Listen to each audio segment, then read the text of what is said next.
ERCP योजना के तहत राजस्थान सरकार सपोटा विधानसभा में डूंगरी बांध का निर्माण करने जा रही है, लेकिन उसके विरोध में यहाँ के क्षेत्र गांव के लोग आज बड़ी महापंचायत की, उसमें नरेश मीणा भी मौजूद है। नरेश, ये जो क्षेत्र गांव को जो डूंगरी बांध का जो विरोध कर रहे हैं, क्या पूरा मामला है? ये 88 गांव के लोगों का जन्म मरण का मामला है।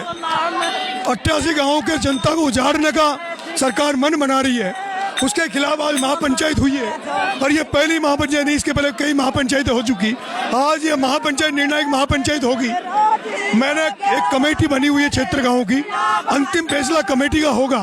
लेकिन मैंने कहा है कि रोज रोज अगर महापंचायतें करोगे तो नतीजा नहीं होगा, और लोग जिस उम्मीद के साथ आते हैं उनको निराशा मिलेगी। इसलिए जो फैसला करना आज ही करें। हम लोग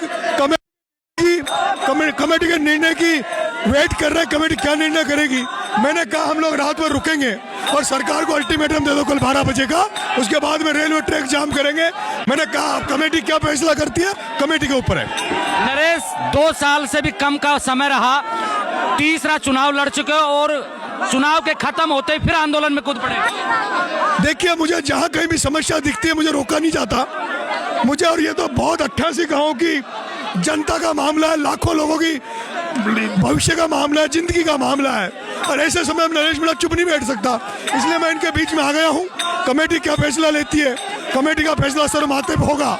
लेकिन अगर इन 88 गाँवों की डूंगरी बांध की जनता के लिए नरेश मीणा को प्राणों के भी न्योछावर करना पड़ा तो प्राण न्योछावर करूंगा। आप यही बात अपने पूरे जो भाषण था उसमें भी कह रहे थे। दूसरा ये भी कह रहे थे कि आप गांव के लोगों से कह रहे थे डूंगरी बांध का जो विरोध करें उनसे ये भी कह रहे थे कि आप रुकिए, रात को मेरे साथ रुकिए, कल पटरी की तरफ चलेंगे। क्या देखिए, अब ये सुबह से लोग भूखे हैं, लेकिन ये लोग खाना खाने नहीं गए। ये माता बहनें भी खाना बनाने घरों पे नहीं गई है, अभी हजारों की तादाद में यहाँ लुके हुए हैं। इससे मतलब है कि इनकी जिंदगी मरण का मामला है। अगर सरकार चाहेगी, अगर सरकार ने निरस्त नहीं किया तो इसमें हजारों लोगों की जान जाएगी। जान जाएगी, लेकिन का ऐलान कर रहे हैं नरेश मीणा। मैंने कमेटी के सामने अपना पक्ष रखा है। मैंने कमेटी को कहा कि अब यही फैसला जनता करेगी, कल ट्रैक जाम कर दो, सरकार तुम्हारे पास आ जाएगी, सरकार के पास बात करने जाने की जरूरत नहीं है। क्यों? सरकार पूरे राजस्थान को पानी देने के लिए बांध का निर्माण ही तो कर रही है, वो तो कहीं ना कहीं होगा ही। यहाँ पर ये अलॉट था, जहाँ इनको बनना चाहिए था वहाँ नहीं बना के ऐसी जगह बना रहे जहाँ जनता का नुकसान है। इसको चंबल पे आगे जाके चंबल में बनाया जा सकता है, जहाँ भराव क्षमता ज्यादा होगी, जहाँ किसी का नुकसान नहीं होगा। इसलिए ये लाखों लोगों की घर उजाड़ने की जो सरकार की मंशा है, जिस तरह की बीजेपी सरकार है, पूंजीपतियों के हाथों में सरकार खेल रही है। एक तरफ डूंगरी बांध के नाम पर, दूसरी तरफ चीता कॉरिडोर के नाम पर धौलपुर से लेकर 12 तक की जनता को उजाड़ना चाहती है। तीसरे दिल्ली बॉम्बे हाईवे के दोनों तरफ 2-2 किलोमीटर का कॉरिडोर बनाकर जनता की जमीनों को हड़पना चाहती है, जनता उजाड़ना चाहती है। उसके खिलाफ ये गुस्सा है जनता का, और जनता का गुस्सा आप देख लिए, रात बढ़ती जा रही है, लेकिन लोग यहाँ से हटने को तैयार नहीं है। नरेश, मैं भाषण जब सुन रहा था और नेताओं को भी सुने और आपका भी सुना, आपका सीधा जो मुद्दा था डूंगरी था, और जो पूरा चुनाव ये जो पूरा भाषण रहा उसमें सबसे ज्यादा तालियां और सबसे ज्यादा उत्साह नरेश मीणा के भाषण में था। देखिए, ये लोग किसी राजनीतिक भाषण के लिए नहीं आए और ना ये भाषण सुनने के लिए आए। ये तो डूंगरी बांध को लेकर निर्णायक मीटिंग में निर्णय लेने आए थे और निर्णय चाहते हैं।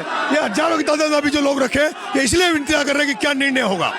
अभी मंच के ऊपर पूर्व मंत्री और वर्तमान जो विधायक है उनके बीच भी तीखी नोक-झोंक हुई उनके भाषणों की वजह से और हंगामा मचा। उस पर मैं कुछ नहीं बोलना चाहता। उनके वो अपनी राजनीति रोटियां सेकना चाहे तो सेके, लेकिन जनता सब देखती है।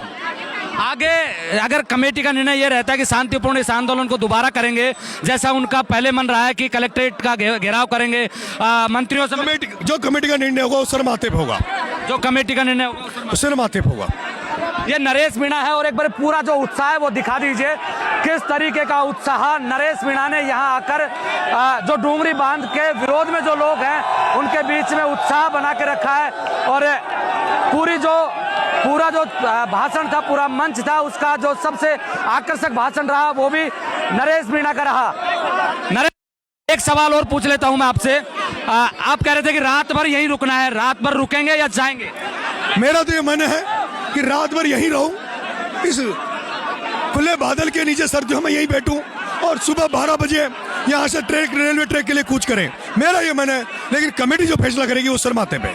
देहात ठेठ देसी भाषा का इस्तेमाल कर रहे हैं और उसी भाषा में ना आपके पास में कुर्ते पजामे हैं 3 चुनाव लड़ने के बाद भी, और उसी भाषा में उन लोगों के बीच में घुलने मिलने की कोशिश करते हैं। देखिए, जनता उसी को पसंद करती जो सीधी बात करता है। जनता को टालम टोल नहीं चाहिए, जनता को भाषण नहीं चाहिए। जनता खूब भाषण चुनाव में सुनती है, एक आंदोलन एक क्रांति है, और यहाँ तो जनता को सीधा उनकी मदद उनको चाहिए।